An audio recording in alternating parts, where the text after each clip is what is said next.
Hello, and thank you for joining me on another one of my lifestyle series videos.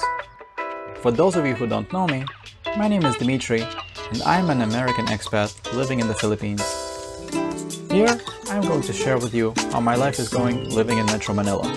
If you find this video entertaining, please make sure to like and subscribe to my channel.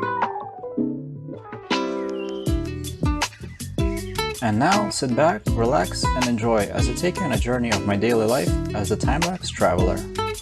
That's one of the things that you will only find in the Philippines. Good morning, everybody. So it's the last and final day, and we're just getting together here as a family once again at the dining table. We're gonna have breakfast, then getting ready to wrap up, and then pretty soon we're going to be heading back home to Manila. The day is starting out nice and sunny. As you can see outside, the weather is beautiful. It's getting nice and warm already. Hopefully it's not going to be too scorching, but you know, being here in Tagaytay is usually pretty decent. So anyway, I'll catch up with you later. All right, and here it is. So we're all packed up. We're leaving. Dad is staying behind for a little while. He still has more work to do on the house. This glass is finally going to be getting installed, the round one. So that's really cool. Mom and Chris are already in the car and we're ready to hit the road. Bye, Tagaytay. It's been awesome, and we'll sure to be back whenever we get a chance. We sure did enjoy our stay at Tagaytay, but all good things must come to an end. It was kind of sad leaving, but I knew that we would be coming back soon enough.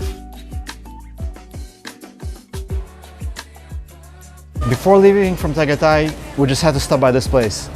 I mean, wow, just look at this view. The Tall Volcano is right over there. This is the one that erupted this past January, caused quite a havoc over here, in the whole region actually.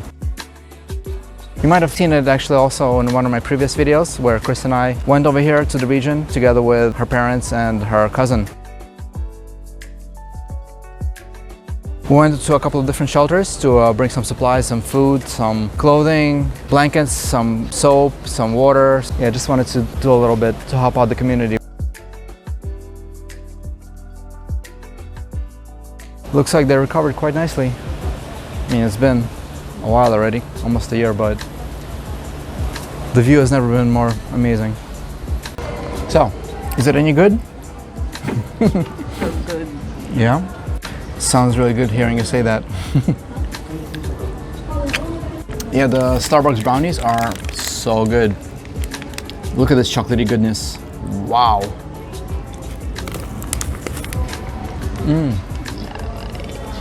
Yeah, getting some of her laway. Yum. But this view, wow, this view, I just cannot get enough of this. Pretty amazing, huh? The drive back home was smooth, and as luck would have it, not particularly filled with traffic. The trick is to be on the road around lunchtime in order to avoid most of the crowd.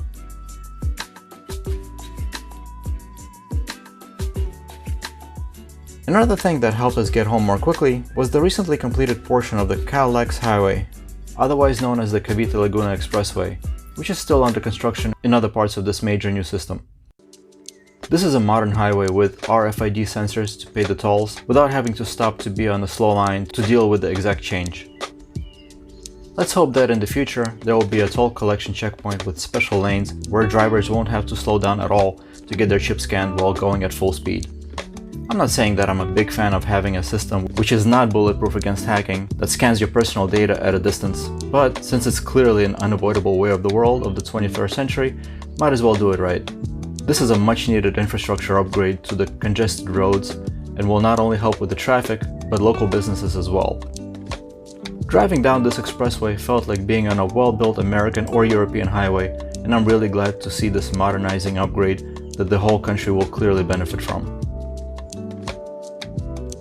Now getting back into Metro Manila and Bonifacio Global City, which compared to most other places I've ever been to in as well as outside of the Philippines, really seems like a taste of the future. This whole neighborhood is really built as a small modern metropolis where you can really imagine someday seeing flying cars start to fill up the skies. It doesn't hurt that some of these buildings already have helicopter landing pads on their rooftops either. As for now though, I'm happy using my electric scooter to get around. Wow, now that Chris and I are back home in BGC, we're going to get some lunch from here, Heaven. barbecue. This is actually our favorite spot to eat over here. It's close to our home and it's one of the best food that we can get, especially for the money. It's really awesome. Maybe sometime in the future I'll get a review video of this place. But in any case, right now I'm going to close out this video right here. I hope that you enjoyed the Tagaytay series. And if you did, please do hit the like button. Subscribe to my channel if you haven't already. Please do take care of yourselves and each other. And always look forward to more videos coming at you from the Timelapse Traveler.